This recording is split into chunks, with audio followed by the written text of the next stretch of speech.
Silakan duduk Bapak Ibu Saudara yang terkasih. Shalom. Selamat pagi semua. Senang melihat Bapak Ibu Saudara semua bisa berkumpul di tempat ini untuk kita sama-sama beribadah. Kita memuji, menyembah Tuhan kita yang luar biasa.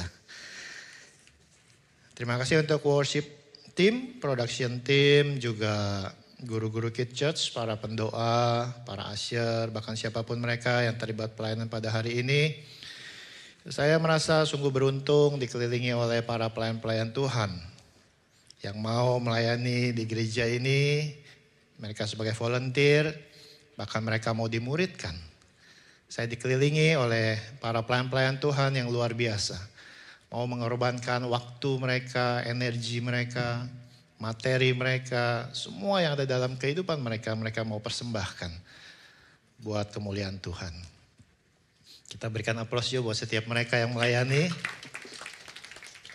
Ibadah kita di gereja ini tidak akan bisa berjalan dengan baik kalau tidak ada pelayan-pelayan Tuhan yang datang membawa hatinya untuk melayani dengan segenap hati. Pagi hari ini kita mau dengarkan pesan-pesan Tuhan. Setiap kita siap mendengarkan firman Tuhan. Ya, tema pagi hari ini saya digerakkan Tuhan untuk menyampaikan tentang apa yang menghambat pertumbuhan keuangan kita.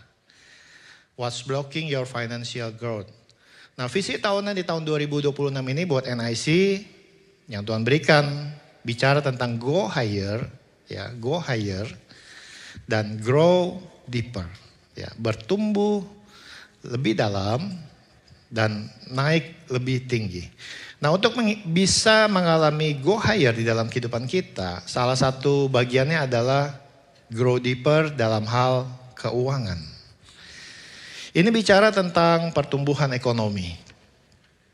Kita tahu segala sesuatu di dunia ini dibutuhkan satu aspek yang namanya ekonomi. Nah, go higher adalah hasil atau akibat dari gabungan beberapa komponen kehidupan yang harus kita bangun. Ya, sehingga terjadi pertumbuhan secara global. Makanya dalam kehidupan itu harus ada keseimbangan antara spiritual, finansial, keluarga, kesehatan, dan sosial. Ya, ini pernah saya sampaikan dalam khotbah saya beberapa waktu yang lalu bahwa kita harus seimbang. Seperti orang naik sepeda, itu dibutuhkan keseimbangan. Kalau enggak, maka akan jatuh karena tidak seimbang. Nah, go higher adalah hasil atau akibat dari gabungan beberapa komponen kehidupan.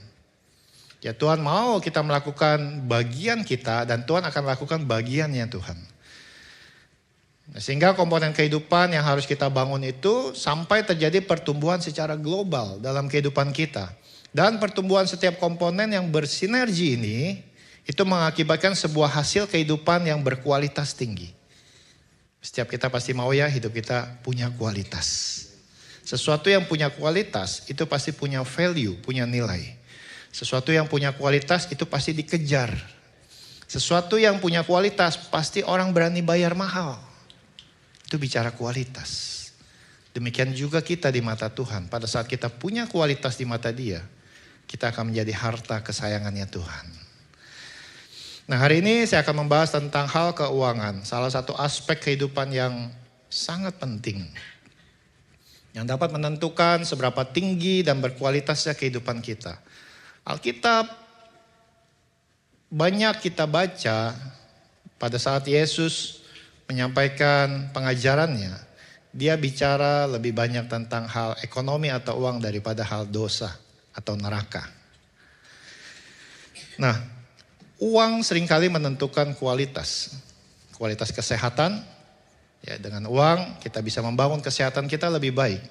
Kemudian kualitas pendidikan, dengan uang kita bisa menyekolahkan anak atau bahkan kita sendiri mengambil pendidikan yang lebih baik. Uang juga menentukan kualitas mental. Berapa banyak orang pada saat tidak punya uang, dia depresi dan mentalnya terganggu. Uang juga bisa menentukan kualitas sebuah rumah tangga. Uang juga bisa menentukan kualitas penampilan. Tidak harus selalu mahal, ya, tetapi penampilan yang baik itu seringkali bisa menjadi jembatan untuk membawa kita kepada sebuah berkat. Uang seringkali menentukan kualitas tempat tinggal kita atau area di mana kita tinggal atau mungkin rumah kita. Uang juga bisa menentukan kualitas waktu. Berapa banyak orang pada saat dia mau pergi, misalnya ke tanah perjanjian Israel, ya, mau wisata rohani, dengan uang dia bisa naik pesawat pergi ke sana. Ada di sini mau ke Israel jalan kaki? Uang seringkali menentukan kualitas hiburan. Ya, hiburan seperti apa yang kita mau lihat dengan uang kita. Uang juga bisa menentukan kualitas hubungan antar sesama. Kita bisa menjadi berkat. Kita bisa seperti kemarin dipimpin Pastor Andi, kita bisa outreach ministry, menolong orang-orang, membantu orang-orang yang membutuhkan. Uang juga bisa menentukan kualitas sebuah ibadah. Ya, kita bisa nyaman duduk di sini, kita bisa mendengarkan firman Tuhan, kita bisa memuji dengan tenang di sini, ya, dan lain sebagainya. Nah, saya mau katakan uang memang bukan segala-galanya, tetapi segala-galanya butuh uang. Betul ya? Uang memang tidak dibawa mati, tapi banyak orang ketika tidak punya uang seperti mau mati. Ya.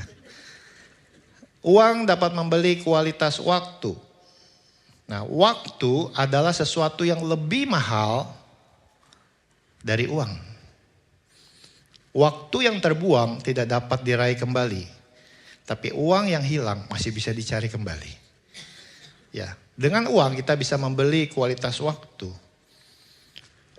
Uang memungkinkan kita untuk memperoleh kualitas waktu dalam keluarga. Kita bisa ajak pasangan kita jalan-jalan, ajak anak-anak kita tamasya, ya. Ajak anak kita pergi ke gereja karena kita diberkati, misalnya punya mobil sehingga bisa muat semuanya. Karena saya pernah ngalami di saat waktu saya cinta-cintanya Tuhan, saya pergi ke gereja, saya hanya punya sepeda motor. Ya, saya hanya bisa bonceng satu anak di depan dan satu anak di belakang. Istri saya bawa satu anak lagi naik angkot. Ya. Jadi uang itu bisa memberikan kualitas dalam hidup kita. Nah, uang juga bisa memberikan kualitas dalam pengembangan diri. Kualitas waktu dalam menikmati berkat-berkat Tuhan dalam hidup ini. Dan kualitas bukan hanya sekadar bekerja keras banting tulang, tapi kita bisa diberikan kualitas di mana menikmati. Nah, riset membuktikan bahwa orang Indonesia sebagai orang timur itu jauh lebih hebat daripada orang barat. Ya. Saat orang barat selalu memikirkan cara untuk pergi dari bumi ke bulan serta bagaimana untuk dapat hidup di bulan, orang Indonesia terbiasa hidup dari bulan ke bulan. Ya. Kita tahu ya, ini nggak ada nilai rohaninya, nggak ada ya. Tapi artinya uang menentukan, ya, cukup menentukan hidup kita. Ya.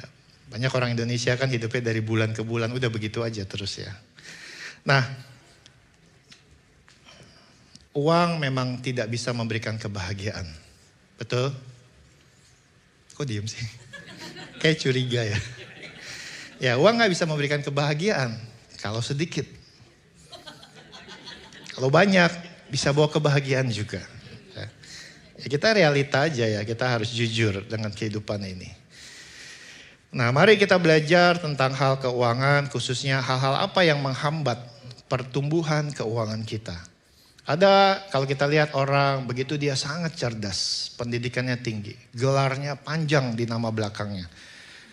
Kemudian kehidupannya pun sehat secara fisik, secara mental. Dan orangnya juga rajin bekerja. Tetapi seringkali kenapa pertumbuhan keuangannya itu sepertinya terhambat. Bahkan naik turun dalam hidupnya. Nah, hal pertama yang kita bisa pelajari adalah roh mentalitas yatim piatu. Ya, ini bicara identitas. Nah, roh ini ingin Anda percaya bahwa tidak seorang pun akan membantu Anda mencapai impian Anda. Enggak ada seorang pun. Termasuk tidak adanya Tuhan yang sesungguhnya, yang adalah Bapanya. Roh ini ingin Anda merasa hidup sendiri sehingga hanya mengandalkan kekuatan sendiri. Dia fokus dengan kesendiriannya dia. Dan ketika kekuatan itu habis, ia mulai meminta-minta belas kasihan manusia karena selalu berpikir tidak adanya penyediaan dan tidak adanya pertolongan dari Bapa Sang Sumber berkat. Nah, inilah roh mentalitas yatim piatu. Jadi karena dia merasa sendiri, dia mengandalkan kekuatan sendiri. Pada saat kekuatannya habis, dia menyerah dan dia hanya mau meminta-minta. Yeremia 17 ayat 5, beginilah firman Tuhan, terkutuklah orang yang mengandalkan manusia. Ya, artinya mengandalkan orang-orang di sekelilingnya. Yang mengandalkan kekuatannya sendiri, itu juga dikatakan terkutuk. Dan yang hatinya menjauh dari Tuhan. Nah, hidup kita dihadapkan dengan seringkali dua pilihan, berkat atau kutuk, surga atau neraka, sakit atau sehat. Nah, bicara kutuk, berarti pilihan berikutnya adalah berkat. Mana yang kita mau pilih, kutuk atau berkat? Kalau kita tidak mau pilih kutuk, berarti jangan pernah mengandalkan manusia. Jangan pernah mengandalkan kekuatan sendiri. Apalagi hatinya menjauh dari Tuhan.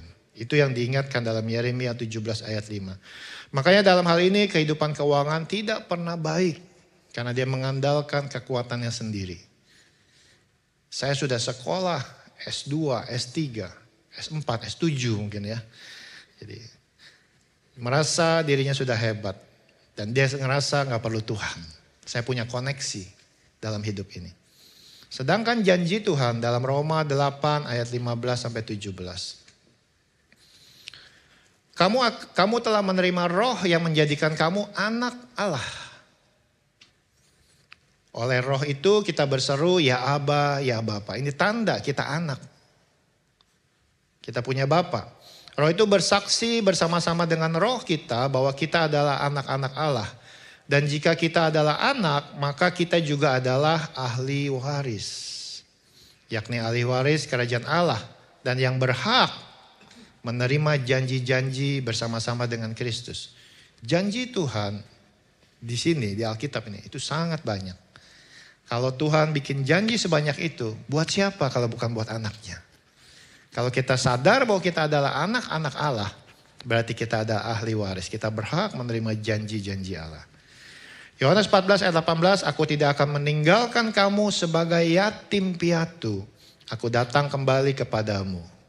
Ya, jadi identitas kita adalah anak-anak Allah. Anak-anak Bapa, anak-anak Raja. Ya makanya kita harus tahu identitas kita. Ya berulang kali saya sampaikan di sini waktu saya lahir baru cinta-cintanya dengan Tuhan. Waktu itu saya punya email, passwordnya Daniel anak raja. Daniel D-nya gede, anak raja R-nya gede. Daniel anak raja. Itu password email saya. Tapi sekarang saya udah ganti, jadi Bapak Ibu Saudara gak bisa buka ya. Saya udah ganti dengan sesuatu yang lebih dahsyat lagi. Jadi identitas kita itu sebagai anak-anak Allah, anak-anak Bapa dan anak-anak Raja. Dan status kita bukan lagi hamba. Ya. Hamba di sini sering kali kita dengar, ya kita ini kan hamba-hamba Tuhan. Betul, hamba secara hati. Artinya, walaupun kita di sini sebagai leader, sebagai gembala, tapi kita harus punya hati sebagai hamba. Makanya ada yang namanya servant leader, pemimpin yang melayani. Itulah hati hamba. Tetapi secara jasmani, secara kehidupan sehari-hari dengan jasmani kita bukan hamba statusnya. Kemudian hak kita adalah ahli waris. Dan warisan kita adalah hidup kekal dan janji-janji Allah. Itulah yang Tuhan berikan buat kita. Lakukan yang terbaik yang kita bisa lakukan, selebihnya percayakan kepada Bapa. Ya, lakukan yang terbaik. Jadi anak Tuhan juga gak boleh malas-malas. Anak Tuhan gak boleh terlalu pasrah. Ya, anak Tuhan gak boleh gampang menyerah. Berserah boleh, tapi bukan berarti gampang menyerah. Ya, lakukan yang terbaik. Artinya tuh benar-benar sampai segenap hati, segenap jiwa, segenap kekuatan, segenap akal budi. Itulah lakukan yang terbaik. Kalau Bapak Ibu Saudara mengasihi Tuhan, Tuhan bilang, kasihlah aku dengan segenap hati, segenap jiwa, segenap tenaga, kekuatan, akal budi. Ya, lakukan itu. Nah, hal-hal yang dapat menghambat pertumbuhan ekonomi kita. Jadi yang pertama kita bisa pelajari adalah roh mentalitas yatim piatu. Jadi Bapak Ibu Saudara, jangan merasa seperti yatim piatu. Ya, kita ini adalah anak-anak Allah, anak-anak raja. Kita punya Bapa. Hal yang kedua adalah roh kekhawatiran. Ya, roh ini ingin Anda tidak mempercayai Tuhan akan janji-janjinya. Dalam hal penyediaan kebutuhan Anda. Ya, khawatir. Dan kemudian membuat Anda memiliki perasaan takut. Ya, setelah khawatir, takut. Roh ini ingin Anda meragukan tuntunan Tuhan. Seringkali keraguan ini membuat Anda mengambil jalan pintas. Betul? Pada saat kita khawatir, pada saat kita takut, pada saat kita bimbang, benar gak sih Tuhan mau tolong apa enggak? Akhirnya kita mencari atau mengambil jalan pintas. Ya seperti pada saat orang kepepet, dia bisa berbohong, dia bisa menipu, dia bisa mencuri, dia bisa membunuh. Dan akhirnya ketakutan itu bisa mengakhiri hidup orang lain karena orang lain dianggap ancaman buat dia. Bahkan beberapa orang, bahkan gak sedikit yang terjadi, orang itu pun mengakhiri hidup dia sendiri karena putus asa. Karena ada rasa takut. Itulah yang iblis inginkan. Roh ketakutan itu menjadi serangan iblis buat setiap kita. Matius 6 ayat 25, karena itu aku berkata kepadamu, janganlah khawatir akan hidupmu. Kita diingatkan seperti itu. Yesus mengajarkan untuk tidak cemas soal kebutuhan kita, karena Bapa memelihara. Filipi 4 ayat 6 sampai 7 ya bisa disimpulkan bahwa janganlah hendaknya kamu khawatir tentang apapun juga, tetapi nyatakanlah dalam segala hal keinginanmu kepada Allah dalam doa. Nah, obat kekhawatiran adalah doa dan ucapan syukur. Itu obat kekhawatiran. Jadi pada saat kita lagi diserang dengan rasa khawatir, cepat-cepat cari tempat untuk berdoa dan mengucap syukur atas segala apapun yang terjadi. 1 Petrus 5 ayat 7, serahkanlah segala kekhawatiranmu kepadanya sebab ia yang memelihara kamu. Ini janji Tuhan. Ya kita dipanggil untuk menyerahkan, bukan memikul sendiri. Mazmur 55 ayat 23, serahkanlah khawatirmu kepada Tuhan maka ia akan memelihara kamu. Itu janji Tuhan. Dan kemudian ada janji lagi. Ya dikatakan Matius 6 ayat 27, siapakah di antara kamu yang karena kekhawatirannya dapat menambahkan sehasta saja pada jalan hidupnya. Satu teguran buat kita Amsal 12 ayat 25, kekhawatiran dalam hati membungkukkan orang, tapi perkataan yang baik menggembirakan dia. Nah ketika kita khawatir, deklarasikan perkataan positif, perkataan-perkataan firman Tuhan. Tuhan, aku adalah anakmu, aku adalah anak raja. Artinya aku terima fasilitas kerajaan. Jangan biarkan aku dipermalukan manusia. Aku diberi kuasa. Bahkan janjimu, aku lebih daripada pemenang. Perkatakan sesuatu yang memang positif firman Tuhan. Dan itu akan mengubahkan atmosfer yang ada di dalam kehidupan kita. Nah pada saat kita mengalami kekhawatiran, kita punya energi, kita punya tenaga, kita punya kekuatan, kita punya akal budi. Mau kita gunakan seperti apa? Apakah untuk khawatir atau lebih baik mendeklarasikan firman? Yang ada janji-janji di mana Tuhan akan berikan buat kita. Ya, jadi hal-hal yang dapat menghambat pertumbuhan keuangan kita, yang pertama adalah yang kedua adalah roh kekhawatiran. Ya, tadi yang pertama adalah kita diserang oleh roh yang merasa bahwa kita seperti yatim piatu. Yang kedua adalah roh kekhawatiran. Nah, ini yang sering terjadi di dalam kehidupan kita. Khawatir boleh, tetapi cepat-cepat sadar dan bangkit. Nah, hal ketiga yang kita bisa pelajari, hal yang menghambat pertumbuhan ekonomi kita adalah roh mentalitas miskin. Ya. Roh ini ingin Anda fokus pada apa yang tidak Anda miliki. Bahkan hanya fokus dengan apa yang dimiliki orang lain. Jadi dia lebih tertarik mikirin apa yang orang lain punya daripada dia bersyukur dengan apa yang dia punya. Dia nggak pernah fokus dengan apa yang dia punya. Ia akan membuat Anda, artinya roh ini akan membuat Anda suka menimbun dan takut akan masa depan. Karena takut kehilangan apa yang sedikit yang ada di tangan kita. Karena dia nggak bersyukur, dia merasa bahwa itu sedikit. Dia melihat orang lain berkatnya lebih banyak. Karena dia merasa lebih sedikit, dia merasa takut. Karena dia merasa takut, dia menimbun. Ya.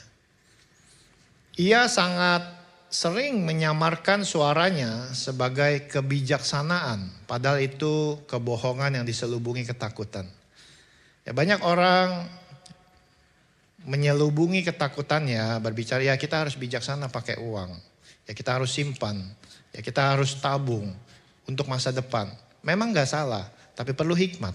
Tapi kalau semuanya dia simpan, dia tumpuk, maka itu sebenarnya ketakutan yang ada di dalam hidup dia. Alkitab mencatat, jangan engkau mengumpulkan harta di bumi. Karena harta di bumi itu akan rusak oleh ngengat dan karat. Kalau kita bisa terjemahkan dalam bahasa lainnya, di dalam bahasa Inggris kita temukan, do not store up for yourself. Jangan mengumpulkan hanya untuk dirimu sendiri. Store up for yourself. Dalam bahasa Indonesia hanya ditulis, jangan mengumpulkan harta di bumi.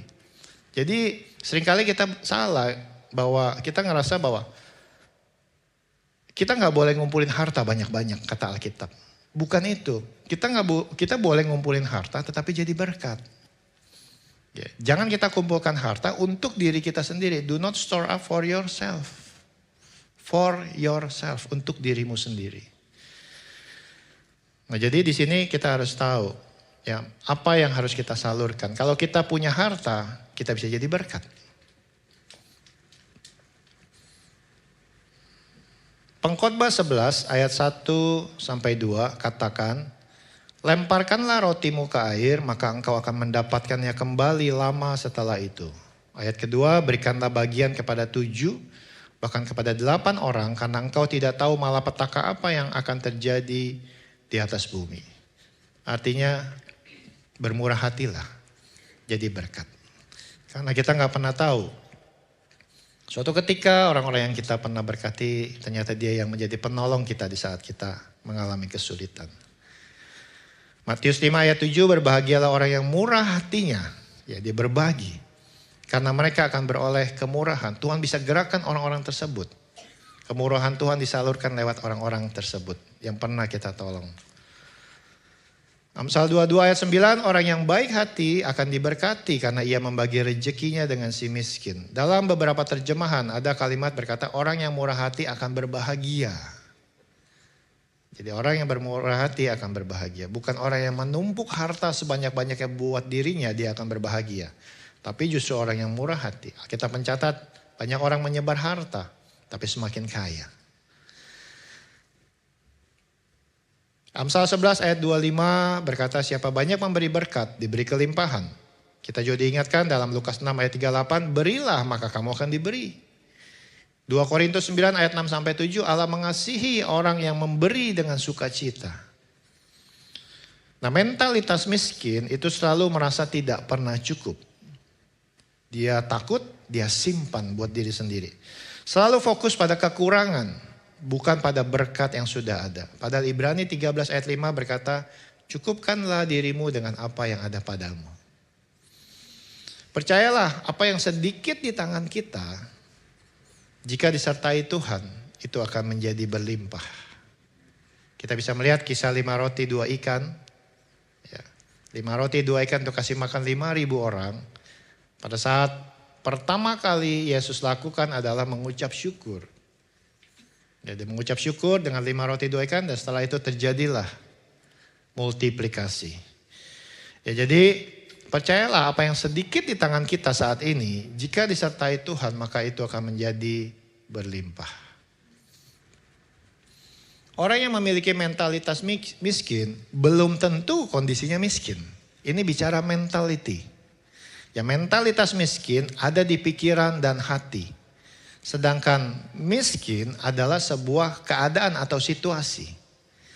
Nah, tidak sulit bagi Tuhan untuk mengubahkan kondisi miskin. Tapi mentalitas miskin hanya bisa diubahkan oleh diri kita sendiri. Ya, jadi kita harus bisa membedakan antara mentalitas miskin dengan miskin.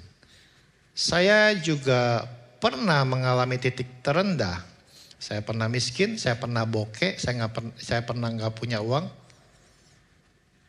nggak punya hepeng, ya itu benar-benar miskin. Itu kondisi situasi.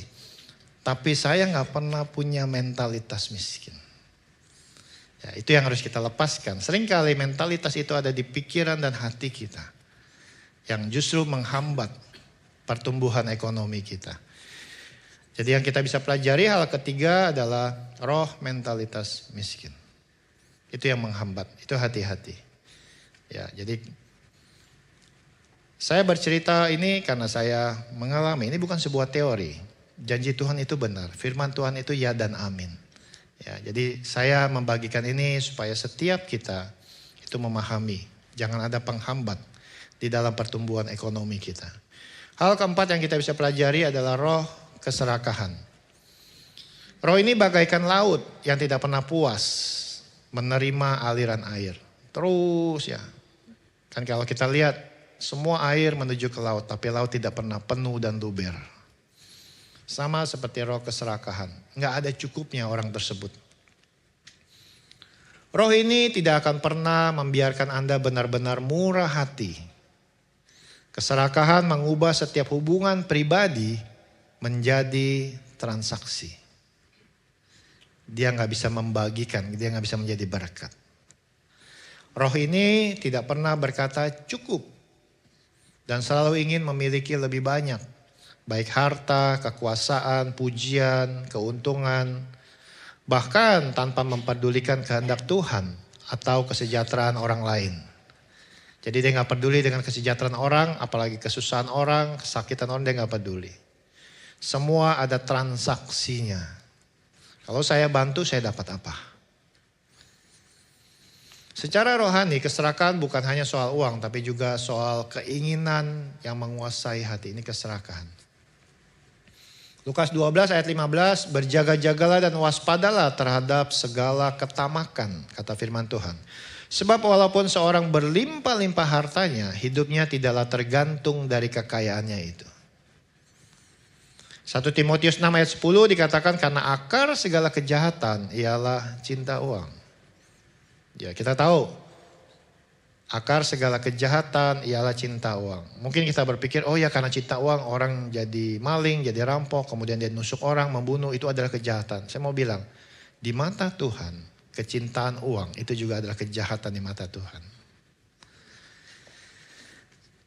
Kolose 3 ayat 5, keserakahan yang sama dengan penyembahan berhala. Keserahan itu identik dengan cinta uang salah satunya. Ya, dan itu dikatakan sama dengan penyembahan berhala. Makanya kenapa Tuhan melihat cinta uang itu adalah kejahatan. Karena penyembahan berhala itu dibenci Tuhan. Alkitab bahkan menyamakan keserakahan dengan berhala. Karena hati lebih mengandalkan materi daripada Tuhan. Dan Tuhan benci sebuah penyembahan berhala. Orang serakah selalu membandingkan dirinya dengan orang lain.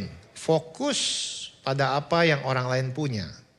Padahal rasa cukup dengan ucapan syukur itu akan mengundang kuasa Tuhan untuk semakin memberkati kita lewat penggenapan janji-janjinya. Makanya kita harus berlimpah dengan syukur dengan apapun yang kita punya saat ini. Baru semuanya Tuhan tambahkan. Carilah dahulu kerajaan Allah dan kebenarannya, maka semuanya akan ditambahkan. Orang serakah walau sudah diberkati tetap merasa kurang.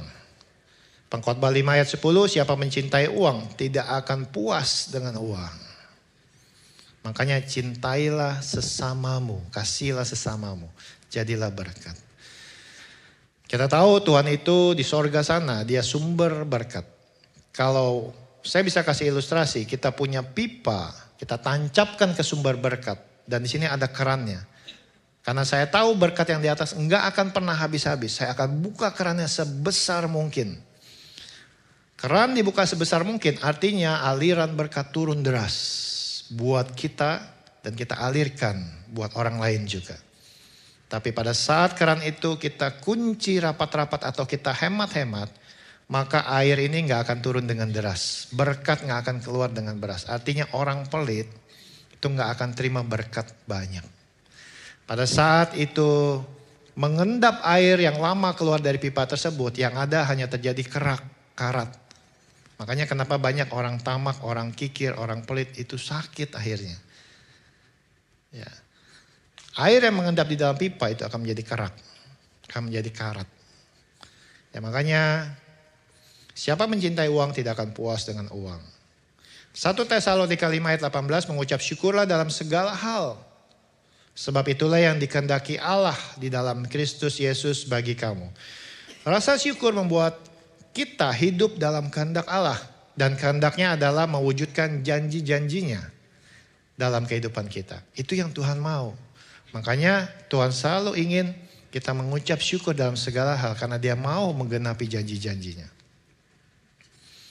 Ya, jadi hal keempat yang kita bisa pelajari adalah roh keserakahan yang dapat menghambat pertumbuhan ekonomi kita. Yang kelima, ini sesuatu yang mungkin sering kita dengar tapi kurang kita pahami. Belalang pelahap. Sering kita mendengar cerita, iya saya baru aja terima gaji. Tahu-tahu anak sakit. Saya harus biayain dia. Uangnya habis lagi. Baru aja saya terima bonus dari perusahaan. Tiba-tiba itu plafon rubuh. Tadi kita mau jalan-jalan. Akhirnya kita benerin itu plafon. Baru saya terima gaji, tiba-tiba mobil ditabrak orang. Saya harus perbaiki mobil dulu. Nah ini banyak hal-hal seperti ini. Tanpa sadar di alam roh ada belalang pelahap yang menggerogoti, mengikuti kehidupan kita. Kalau yang lain tadi itu mungkin mudah kita pelajari. Tetapi yang satu ini, yang terakhir ini harus benar-benar kita renungkan dan kita tahu seperti apa belalang pelahap itu. Nah roh ini disebutkan namanya dalam Maleakhi 3 ayat 11 sampai 12. Dikatakan demikian. Dan dikatakan akan datang dan melahap hasil panen atau sumber daya Anda jika tidak setia kepada Tuhan dengan uang Anda. Ini kalimat yang saya bisa simpulkan. Tapi saya akan bacakan ayatnya dalam Maleakhi 3 ayat 11. Di mana ada janji Tuhan, aku akan menghardik bagimu belalang pelahap. Supaya jangan dihabisinya hasil tanahmu dan supaya jangan pohon anggur di padang tidak berbuah bagimu. Firman Tuhan semesta alam. Artinya ada kehidupan yang namanya belalang pelahap yang menghabisi hasil tanahmu dan merusak pohon anggur di padang supaya tidak berbuah. Ayat 12 dikatakan maka segala bangsa akan menyebut kamu berbahagia. Kita akan berbahagia kalau kita dilalukan dari belalang pelahap tersebut. Sebab kamu ini akan menjadi negeri kesukaan firman Tuhan semesta alam. Nah Maleakhi 3 ayat 11 ini itu bisa terjadi ketika kita melakukan Maleakhi 3 ayat 10. Ini mohon maaf ya Bapak Ibu Saudara, ini sangat sensitif. Tapi sekali lagi saya gak punya kepentingan dengan keuangan Bapak Ibu Saudara. Ya. Karena ayat ini sering dipakai sebagai ayat persembahan perpuluhan. Tapi itu kembali kepada Bapak Ibu Saudara. Saya gak minta-minta, gereja gak pernah kekurangan, kerajaan Allah gak pernah kekurangan. Itu urusan Bapak Ibu Saudara semua. Maleakhi 3 ayat 10, bawalah seluruh persembahan persepuluhan itu ke dalam rumah perbendaharaan supaya ada persediaan makanan di rumahku. Dan ujilah aku, kata Tuhan. Ya, ujilah aku firman Tuhan semesta alam. Apakah aku tidak membukakan bagimu tingkap-tingkap langit dan mencurahkan berkat kepadamu sampai berkelimpahan. Jadi kalau mau Tuhan menghardik belalang pelahap dalam hidup kita, kita harus melakukan Maleakhi 3 ayat 10 ini. Bahkan inilah satu-satunya firman Tuhan, ayat yang ada di Alkitab, yang dimana Tuhan berkata, ujilah aku. Firman Tuhan semesta alam. Gak ada ayat yang lain yang mengatakan ujilah aku. Nah, Yoel 2 ayat 24 sampai 26, tempat-tempat penggirikan menjadi penuh dengan gandum dan tempat pemerasan kelimpahan anggur dan minyak. Aku akan memulihkan kepadamu tahun-tahun yang hasilnya dimakan habis oleh belalang pindahan, belalang pelompat, belalang pelahap, dan belalang pengerip. Tentaraku yang besar yang kukirim di antara kamu. Tuhan mengirim tentaranya yang besar untuk menghalau semua itu. Maka kamu akan makan banyak-banyak dan menjadi kenyang. Pada saat belalang pelahap itu dimusnahkan dalam hidup kita, maka kamu akan makan banyak-banyak dan menjadi kenyang. Dan kamu akan memuji-muji nama Tuhan Allahmu yang telah memperlakukan kamu dengan ajaib. Dan umatku tidak akan menjadi malu lagi untuk selama-lamanya. Maleakhi 3 ayat 10 ini adalah sesuatu yang ini hubungan pribadi kita dengan Tuhan. Waktu awal saya lahir baru, saya pun belum paham tentang hal ini. Apa hubungannya kita mengembalikan perpuluhan dengan berkat yang kita dapat? Tetapi semakin berjalannya waktu, saya semakin mengerti. Walaupun ada banyak gereja yang menentang hal ini, tetapi itu kembali. Apa yang menjadi pengalaman Bapak Ibu Saudara bersama dengan Tuhan pada saat Bapak Ibu Saudara mengembalikan perpuluhan atau pada saat tidak mengembalikan perpuluhan. Nah, di sini saya mau katakan belalang melambangkan bencana dan penghukuman akibat ketidaktaatan. Secara rohani sering diartikan sebagai waktu yang terbuang, kesempatan yang hilang, berkat yang habis dimakan, dosa atau kebiasaan buruk yang menggerogoti hidup. Tetapi janji pemulihan Tuhan, Tuhan sanggup mengembalikan apa yang hilang. Itu janjinya. Jadi hal yang dapat menghambat pertumbuhan keuangan kita, yang kelima adalah belalang pelahap. Nah, untuk diberkati dalam hal keuangan, kita bisa belajar dari kisah Ishak waktu menabur. Waktu itu musim kering, waktu itu musim kelaparan. Dia tetap menabur walau di masa kesukaran. Dan dikatakan orang itu menjadi kaya, bahkan kian lama kian kaya sehingga ia menjadi sangat kaya. Menabur walau di masa kesukaran. Kemudian kisah persembahan janda miskin. Dia memberi dengan segenap hati. Ya, karena Tuhan melihat dan Tuhan katakan sebab mereka semua orang-orang kaya itu memberi dari kelimpahannya, tetapi janda miskin ini memberi dari kekurangannya. Semua yang ada padanya, yaitu seluruh nafkahnya. Jadi Tuhan melihat pada saat kita memberi dengan segenap hati. Kemudian kisah janda di Sarfat, pada saat ada seorang nabi meminta roti. Kemudian janda ini bilang, saya cuma punya tepung sekian, minyak sekian, kalaupun saya makan hari ini, besok saya akan mati karena gak ada lagi makanan. Tapi nabi tersebut bilang, buatlah lebih dulu buat aku. Dan janda ini nurut, taat. Ya, prinsip mendahulukan Tuhan. Dan dikatakan tepung dalam tempayan itu tidak habis-habis dan minyak dalam buli itu juga tidak berkurang. Seperti firman Tuhan yang diucapkannya dengan perantaraan nabi tersebut yang bernama Elia. Nah, inilah sesuatu yang keajaiban. Ya, jadi ada yang menyebar harta tapi bertambah kaya, ada yang menghemat secara luar biasa namun selalu berkekurangan. Mungkin ada dari kita saat ini yang terus bergumul dengan kesulitan finansial. Belum keluar dari masalah tersebut, bahkan terjebak semakin dalam. Nah, saya mau katakan, ya walaupun ini waktunya sudah lebih, tapi saya mau ini menjadi berkat buat Bapak Ibu Saudara. Ya, saya minta waktunya sedikit lagi. Ya, rahasia dalam hal memberi. Berikan yang sedikit yang ada padamu, maka engkau akan diberkati melimpah. Jangan kita berpikir saya mau memberi pada saat nanti kalau saya sudah untung, udah cuan, kalau saya sudah berkelimpahan. Justru kalau kita melihat orang-orang yang diberkati itu seperti Ishak, janda yang miskin, kisah janda di Sarfat. Bahkan Abraham, waktu dia punya anak cuma satu-satunya dan dapatnya susah payah, Tuhan bilang persembahkan. Jadi kalau Bapak Ibu saat ini ngerasa bahwa uang aku cuma segini-gininya, aku gak bisa berikan persembahan, aku gak bisa berikan perpuluhan. Saya mau bilang, justru itu yang dilakukan orang yang rata-rata berpikir seperti itu. Pada saat kita punya pemikiran di atas rata-rata karena kecintaan kita sama Tuhan, saya mau memberi walaupun saya sedang kekurangan. Justru itulah mencuri perhatian Tuhan. Dan Alkitab mencatat banyak kisah, justru orang seperti itulah yang akhirnya menerima berkat yang supranatural dibandingkan orang-orang yang natural pemikirannya.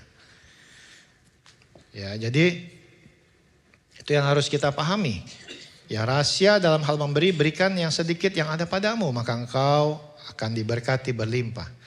Kalau kita pada saat kita sudah diberkati berlimpah, uang kita udah banyak, membantu gereja, membantu orang susah, buat Tuhan itu biasa karena engkau memberi dari kelimpahanmu. Tetapi mungkin ada lagi yang sedikit dalam hidupmu, yaitu waktu. Tuhan, aku sedang bekerja, aku sibuk. Justru disitulah Tuhan mau melihat apakah engkau memberikan waktumu. Bukan hartamu lagi, bukan uangmu lagi. Waktumu. Ya, banyak orang pada saat sudah diberkati, dia gak pernah ke gereja. Karena apa? Sibuk. Pada saat dia gak punya anak, dia datang ke gereja minta didoakan punya anak. Begitu punya anak, dia gak pernah ke gereja. Kenapa? Ngurusin anak, sibuk. Banyak itu terjadi dalam kehidupan. Dan akhirnya perekonomiannya mulai terganggu. Ya, itulah rahasia. Kemudian rahasia bebas dari hutang. Mungkin ada dari kita yang saat ini terlibat dengan hutang. Dan susah keluar dari hutang. Ya, saya mau katakan, berilah dirimu dikuasai Sang Maha Kaya. Dan jadilah budaknya. Kita bisa pelajari karakter budak. Budak itu gak bisa sombong. Budak itu gak punya harga diri lagi karena semua apa kata tuannya. Budak itu gak butuh lagi pujian. Ya, budak itu selalu taat disuruh apapun. Budak itu selalu mengikuti apa yang tuannya mau. Ya, budak itu udah melepaskan semua haknya dia. Gak bisa sombong lagi. Kita tahu ada orang punya hutang ditagih, galakan dia. Ya, padahal dia ngutang gitu misalnya ya. Nah, berarti hak sebagai budak gak ada dalam diri dia. Karena gini, Amsal 22 ayat 7, orang kaya menguasai orang miskin. Yang berhutang menjadi budak dari yang menghutangi. Waktu saya pernah ngalami, saya punya juga masalah. Ya, di tahun-tahun di mana saya berjalan bersama Tuhan, saya juga pernah mengalami masalah hutang. Dan hutang itu bukan sekedar hutang, itu gunung hutang. Ya. Dimana pada akhirnya saya punya iman memindahkan gunung. Dan saya puasa 40 hari supaya gunung itu pindah, yaitu gunung hutang tersebut. Dan itu terjadi di dalam kehidupan saya. Waktu itu saya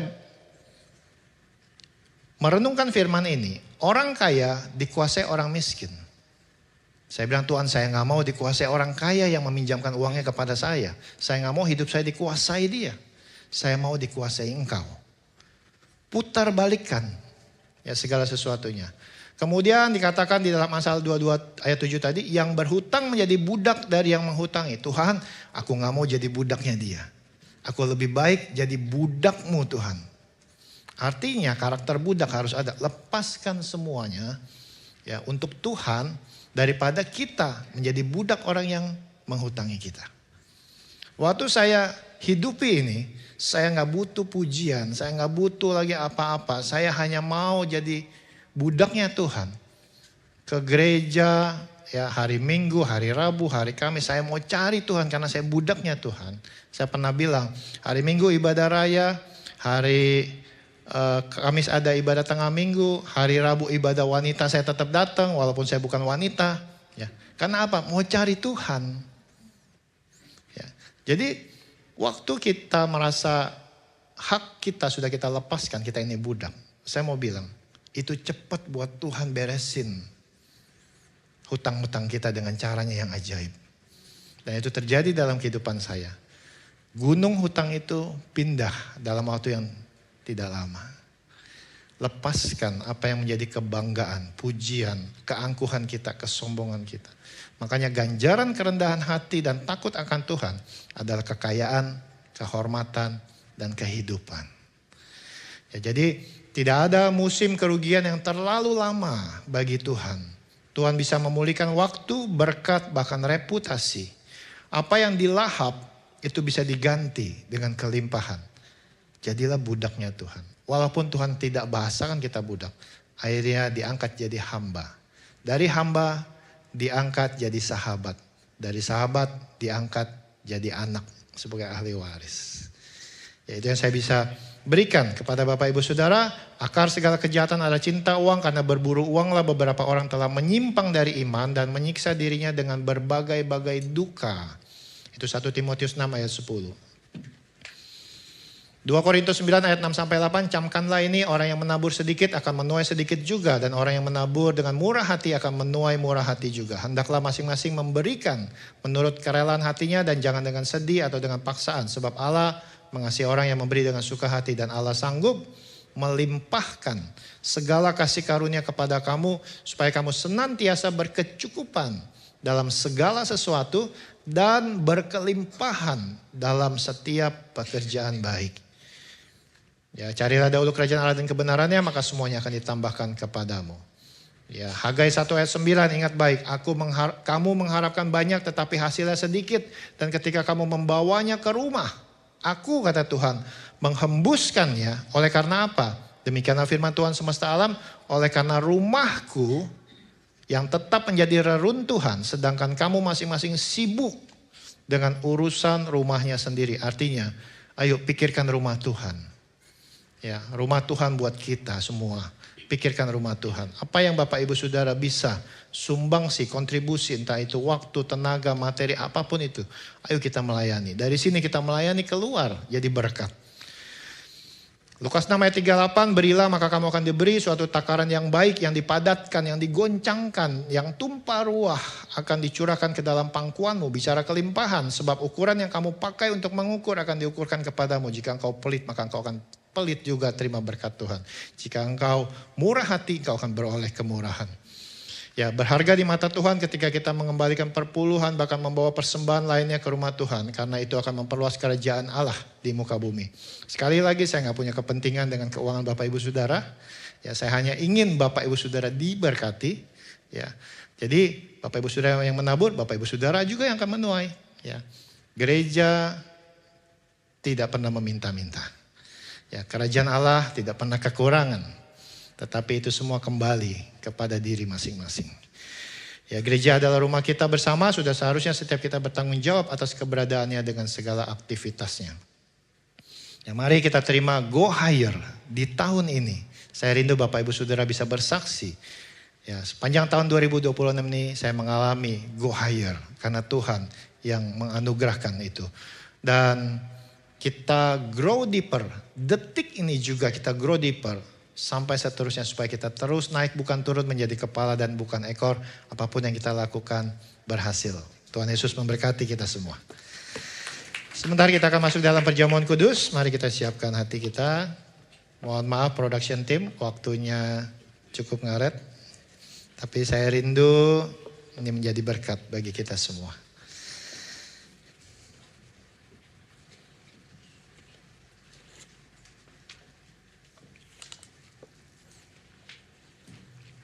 Adakah dari kita yang belum menerima roti dan anggur di tangan kita masing-masing? Jika masih ada yang belum mendapatkannya, bisa mengangkat tangan supaya para pelayan Tuhan bisa membantu memberikannya. Mari kita berdiam diri sejenak, kita siapkan hati kita untuk menyatu dengan tubuh dan darah Kristus.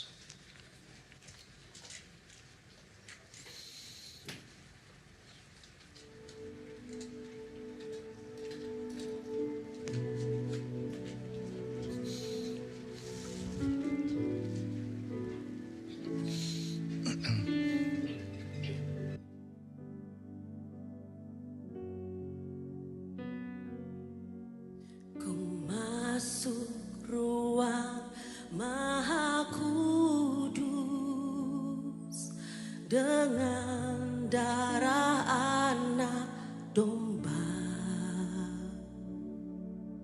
ku masuk dengan hati tulus, menyembah yang maha kuasa. Ku masuk ruang maha kudus dengan darah anak domba. Ku masuk dengan hati tulus, menyembah yang maha kuasa.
Saya akan bacakan dari Yohanes 6 ayat 53 sampai 58. Maka kata Yesus kepada mereka, "Aku berkata kepadamu, sesungguhnya jikalau kamu tidak makan daging anak manusia dan minum darahnya, kamu tidak mempunyai hidup di dalam dirimu. Barang siapa makan dagingku dan minum darahku, ia mempunyai hidup yang kekal. Dan aku akan membangkitkan dia pada akhir zaman. Sebab dagingku adalah benar-benar makanan dan darahku adalah benar-benar minuman. Barang siapa makan dagingku dan minum darahku, ia tinggal di dalam aku dan aku di dalam dia. Sama seperti Bapa yang hidup mengutus aku dan aku hidup oleh Bapa. Demikian juga barang siapa yang memakan aku akan hidup oleh aku. Inilah roti yang telah turun dari sorga. Bukan roti seperti yang dimakan nenek moyangmu dan mereka telah mati. Barang siapa makan roti ini, ia akan hidup selama-lamanya."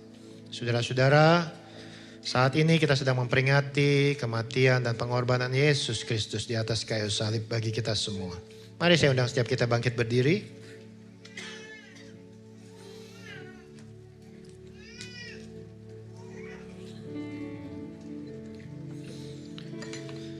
Mari kita angkat roti yang akan dibentuk menjadi tubuh Kristus. Sebab apa yang telah kuteruskan kepadamu telah aku terima dari Tuhan, yaitu bahwa Tuhan Yesus pada malam waktu ia diserahkan, mengambil roti dan sesudah itu ia mengucap syukur atasnya. Ia memecah-mecahkannya dan berkata, "Inilah tubuhku yang diserahkan bagi kamu. Perbuatlah ini menjadi peringatan akan aku." Mari katakan bersama dengan saya, dalam nama Bapa, Anak dan Roh Kudus, dalam nama Tuhan Yesus Kristus, inilah roti yang turun dari sorga. Inilah tubuh Yesus Kristus yang tergantung di atas kayu salib, yang memberikanku keselamatan dan hidup kekal di dalam kerajaan sorga, yang menyempurnakan tubuhku agar sehat sempurna, menyempurnakan jiwa dan rohku agar dibangkitkan pada akhir zaman. Melalui tubuh Kristus, aku percaya aku sudah ditebus, dosaku sudah diampuni, segala kutuk sudah diangkat di atas kayu salib. Inilah roti yang turun dari sorga, inilah tubuh Yesus Kristus. Mari kita makan dalam nama Tuhan Yesus. Inilah tubuh Yesus Kristus.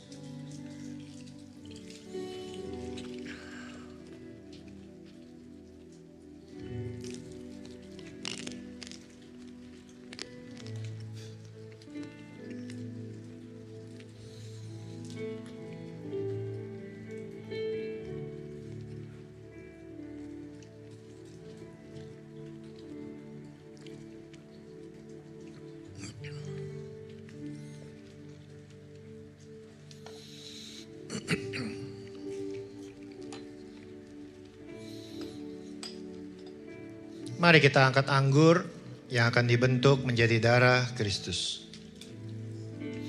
Demikian juga ia mengambil cawan sesudah makan lalu berkata, "Cawan ini adalah perjanjian baru yang dimateraikan oleh darahku.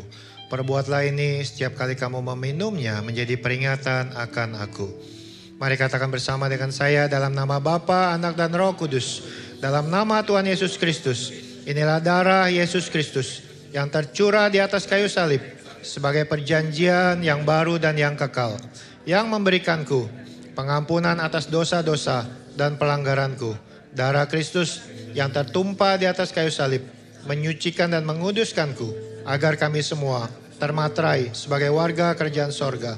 Aku percaya melalui kuasa darah Yesus, segala ikatan dosa, segala ikatan penyakit, segala ikatan kutuk sudah dilepaskan dan diselesaikan di atas kayu salib. Inilah darah yang tercurah di atas kayu salib. Inilah darah Yesus Kristus. Mari kita minum dalam nama Tuhan Yesus. Inilah darah Yesus Kristus.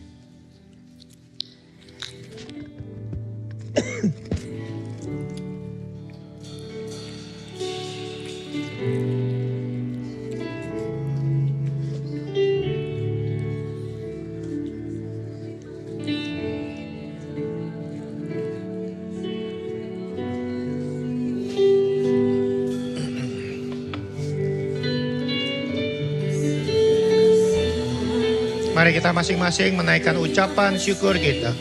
Katakan terima kasih Tuhan. Terima kasih. Kau pulihkan, kau sembuhkan. Terima kasih Tuhan. Terima kasih buat tubuh dan darahmu mengalir, mengalir. Terima kasih buat kayu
Kami sungguh percaya Tuhan, pada saat ini ketika kami datang ke altar-Mu yang kudus, sesuatu sedang terjadi atas hidup kami.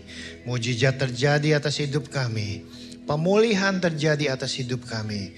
Sehingga sungguh hari ini bukan ibadah rutinitas biasa yang kami lakukan. Tapi hari ini kami percaya kasih dan kuasa Tuhan itu terjadi atas hidup kami. Karena kami berjumpa secara pribadi dengan Tuhan. Kami percaya apa yang kami lakukan ini bukan sekadar rutinitas, tapi peringatan akan pengorbanan-Mu di atas kayu salib Tuhan. Dan kami juga percaya tubuh dan darah Kristus yang menyatu dengan tubuh dan darah kami bukan sekadar simbol, tetapi memiliki kuasa. Alkitab mencatat perjamuan kudus lebih dari roti mana. Artinya hidup kami akan disertai perkenanan dan kemuliaan Tuhan. Hidup kami akan dipenuhi kasih dan kuasa Tuhan. Berkat-berkat Tuhan menyertai hidup kami. Kami diberikan kesehatan sempurna. Kami hidup dalam kekuatan ilahi. Kami dipenuhi hikmat Tuhan. Kami diberi kuasa. Sehingga apa yang kami kerjakan, Tuhan jadikan berhasil. Hidup kami serta hidup keluarga kami akan selalu rukun, manis, diberkati sampai anak cucu. Dan hidup kami tidak akan sama lagi. Bahkan bukan hanya di bumi kami disediakan rumah, tapi di sorga pun kami sudah disediakan rumah yang kekal. Kami berjanji untuk hidup dalam pertobatan. Kami berjanji untuk hidup kudus. Kami berjanji hidup dalam kerendahan hati. Kami berjanji hidup dalam kebenaran. Sehingga hidup kami diberkati Tuhan. Bahkan menjadi berkat untuk orang banyak. Dan nama Bapa di sorga dimuliakan melalui perbuatan-perbuatan kami. Dalam nama Tuhan Yesus Kristus kami sudah berdoa dan mengucap syukur. Setiap kita yang percaya bersama kita katakan amin. Silakan duduk Bapak Ibu Saudara yang terkasih.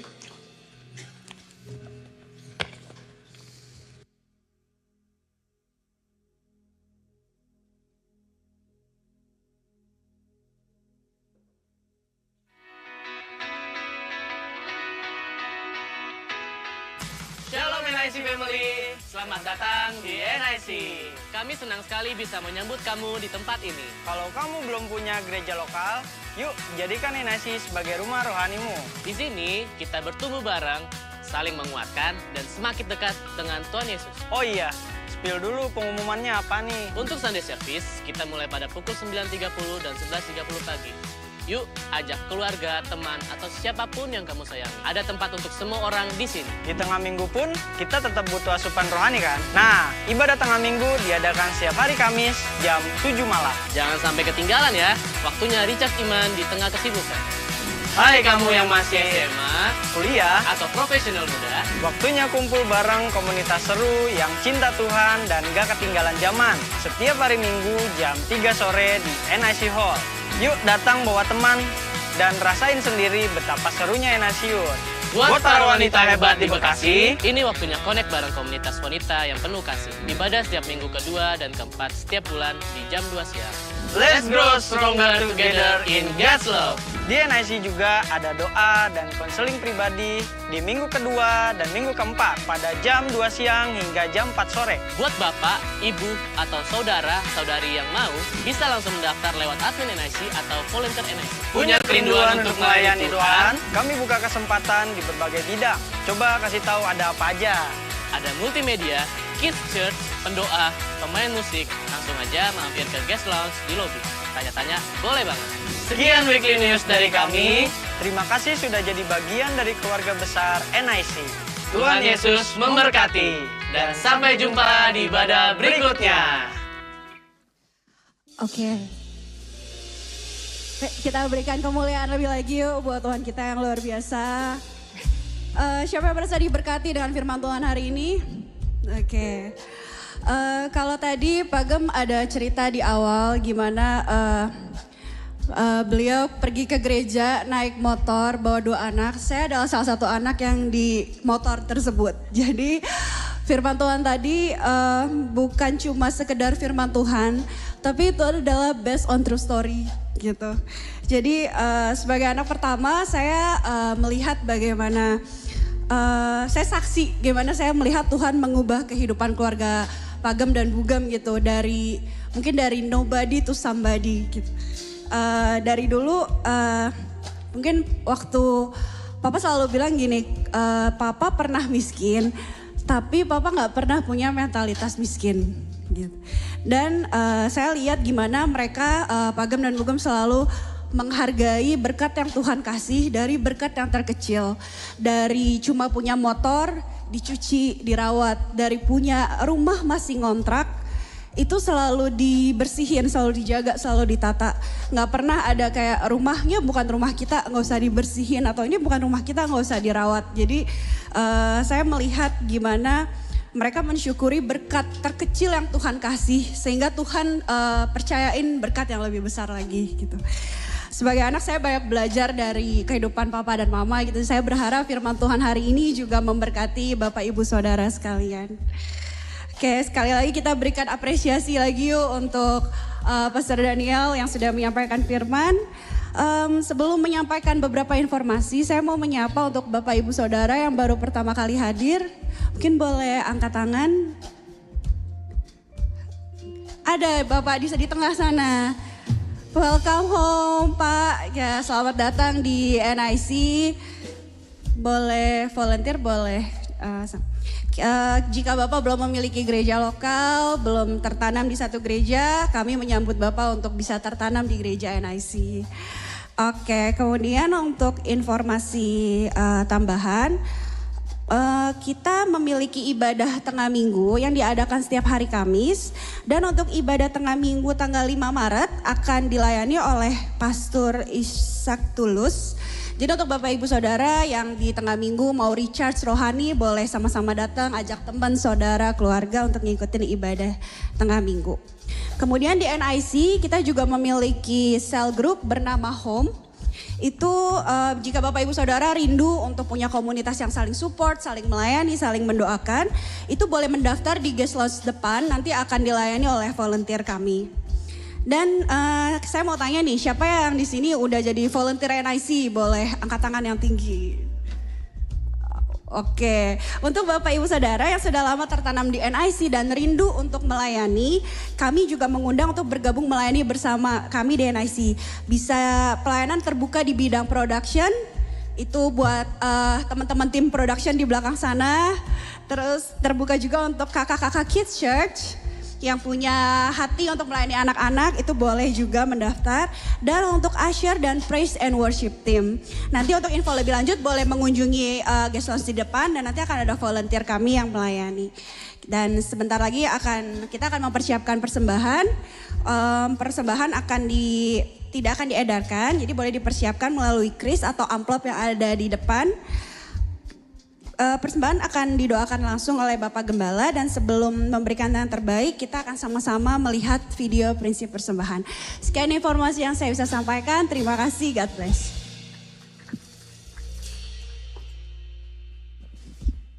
Shalom Jemaat NIC yang saya kasih. Seperti yang kita ketahui, di dalam ibadah NIC tidak diedarkan kantong persembahan.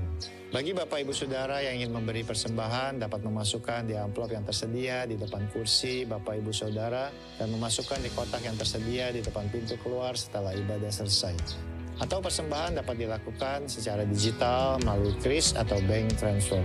Sebelum saya berdoa untuk persembahan Bapak Ibu Saudara, saya akan membacakan prinsip persembahan di NIC. Kita semua sebagai anak-anak Tuhan diajar untuk menjadi berkat. NIC sebagai gereja juga didirikan untuk menjadi berkat. NIC dibangun bukan untuk mencari keuntungan atau kepentingan pribadi. Bahkan tidak satu rupiah pun diambil untuk keperluan yang bukan untuk pelayanan. Kita percaya bahwa NIC merupakan bagian dari kerajaan Allah. Dan kita tahu bahwa kerajaan Allah tidak pernah kekurangan. Artinya jika NIC mengajarkan jemaat untuk membawa persembahan, itu bukan karena kerajaan Allah kekurangan atau NIC kekurangan. Tetapi karena NIC mengerti prinsip-prinsip kerajaan Allah dan ingin agar jemaat NIC diberkati. Karena Alkitab mencatat mereka yang tidak menabur, mereka juga tidak akan menuai. Dan mereka yang menabur, mereka sendiri juga yang akan menuai. Menabur sedikit, menuai sedikit. Menabur banyak, akan menuai banyak juga, kata Alkitab. Kita harus mengerti bahwa persembahan kita itu berharga di mata Tuhan. Sebab dari persembahan kita ini, kehidupan orang lain bisa diubahkan. Mereka yang butuh uluran tangan kita dapat kita tolong.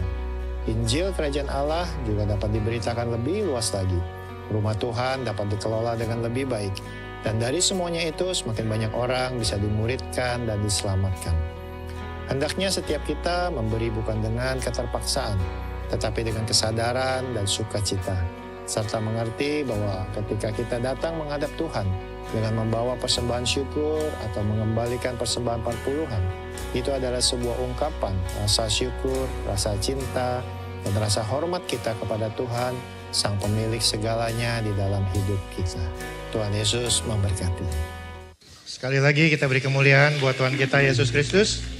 Mari saya undang setiap kita bangkit berdiri, kita mau tutup dalam doa ibadah kita pada pagi hari ini. Bagi setiap kita yang sudah mempersiapkan persembahan, baik itu persembahan syukur maupun mengembalikan perpuluhan ke rumah Tuhan atau bentuk persembahan lainnya, mari saya undang setiap kita angkat tangan kita atau amplop yang kita bawa, saya mau berdoa buat Bapak Ibu Saudara semua. Bapa di surga, Engkau melihat tangan-tangan yang terangkat yang rindu memberi dengan sukacita untuk pekerjaan Tuhan di tempat ini. Hamba berdoa untuk setiap umat-Mu di tempat ini. Biarlah apa yang mereka tabur akan mereka tuai berlipat kali ganda. Bahkan janji Tuhan, sepanjang mereka tidak menyimpang ke kanan ke kiri, jalan mereka akan terus naik bukan turun. Mereka akan menjadi kepala dan bukan ekor. Apa yang mereka kerjakan akan dijadikan berhasil oleh Tuhan. Bahkan kemanapun mereka melangkah, mereka akan selalu beruntung. Hamba berdoa biarlah penggirikan mereka akan penuh dengan gandum dan tempat pemerasan mereka akan kelimpahan anggur dan minyak. Dan biarlah hidup mereka juga dijauhkan dari belalang-belalang yang ingin menggerogoti hasil pekerjaan mereka. Sehingga mereka tidak miskin, tidak gagal, tidak rugi, tidak bangkrut, tidak alami resesi ekonomi. Bahkan segala kutuk akan menjauh dari umat kepunyaan-Mu ini. Hamba berdoa biar umat-Mu ini selalu unggul dalam bidang mereka masing-masing. Mereka akan dikelilingi oleh orang-orang baik, orang-orang terhormat, orang-orang berhasil. Bahkan promosi demi promosi datang dalam kehidupan mereka. Mereka akan selalu aman, tidak celaka, tidak sakit-sakitan. Rasa takut dan khawatir tidak ada lagi pada mereka. Karena mereka sadar dan percaya mereka memiliki identitas sebagai anak-anak dari Allah yang maha tinggi. Allah yang telah menyediakan segala sesuatunya dengan ajaib. Allah yang selalu berperang bagi setiap pergumulan mereka. Bahkan Allah yang memberikan mereka rumah di bumi dan di sorga. Bapak Ibu Saudara boleh turunkan tangannya. Bapa di surga, sebentar jemaat-Mu akan kembali ke rumah mereka masing-masing. Mereka akan menjalani keseharian mereka. Hamba berdoa biarlah dalam kehidupan mereka sehari-hari kasih dan penyertaan Tuhan yang sempurna selalu menaungi mereka. Bisnis mereka, pekerjaan mereka, karir mereka, pelayanan mereka, semua diberkati Tuhan. Dan mungkin yang ada dalam masalah hutang piutang, biarlah percepatan boleh terjadi, Tuhan berikan kemudahan dalam penyelesaiannya. Berdoa juga agar kesehatan mereka diberkati. Pulang dari tempat ini, setiap mereka yang sakit, mereka akan mengalami kesembuhan. Berdoa setiap mereka yang merindukan keturunan ilahi, biarlah kandungan mereka diberkati sehingga mereka juga boleh melahirkan anak-anak keturunan ilahi, anak-anak yang takut akan Tuhan. Berkati juga setiap rumah tangga mereka, anak-anak mereka, seisi rumah mereka diberkati. Yang masih studi juga diberkati Tuhan, yang membutuhkan jodoh diberkati dengan pasangan yang sepadan, yang takut akan Tuhan. Dan bagi yang single parent, biarlah mereka juga dipelihara sempurna. Hatinya selalu penuh dengan damai, sejahtera, penuh dengan sukacita. Bahkan berkat selalu mengalir dalam hidupnya. Dan hidupnya selalu disayangi oleh banyak orang. Dan bagi mereka yang mengalami keterikatan, biarlah pada pagi hari ini Tuhan lepaskan dalam nama Yesus. Dan mereka yang berbeban berat, pulang dari tempat ini diberikan Tuhan kelegaan. Hamba berdoa biarlah jemaat NIC menjadi orang-orang yang berkemenangan di dalam setiap aspek kehidupan mereka. Dan mereka bukan hanya sekedar diberkati, tapi mereka diberkati dengan berlimpah-limpah. Dan melalui kelimpahan mereka, mereka juga boleh menjadi berkat. Menjadi kesaksian bagi banyak orang untuk kemuliaan nama Tuhan kita, Yesus Kristus. Bapak Ibu Saudara yang terkasih, ibadah kita telah selesai. Mari arahkan hati kita. Angkat kedua tangan kita untuk menerima berkat dari Tuhan. Tuhan memberkati engkau dan melindungi engkau. Tuhan menyinari engkau dengan wajahnya dan memberi engkau kasih karunia. Tuhan menghadapkan wajahnya kepadamu dan memberi engkau damai sejahtera. Pulanglah dan terimalah berkat yang berlimpah-limpah dari Allah yang adalah Bapa kita. Cinta kasih dari putranya yang tunggal Tuhan kita Yesus Kristus. Dan persekutuan yang erat dan manis dalam Roh Kudus menyertai kita semua pada saat pagi hari ini. Hingga Maranatha, Tuhan Yesus datang yang kedua kali menjemput kita di awan-awan yang permai. Setiap kita yang sudah menerima berkat Tuhan, bersama kita katakan amin. Tuhan Yesus memberkati, selamat hari Minggu.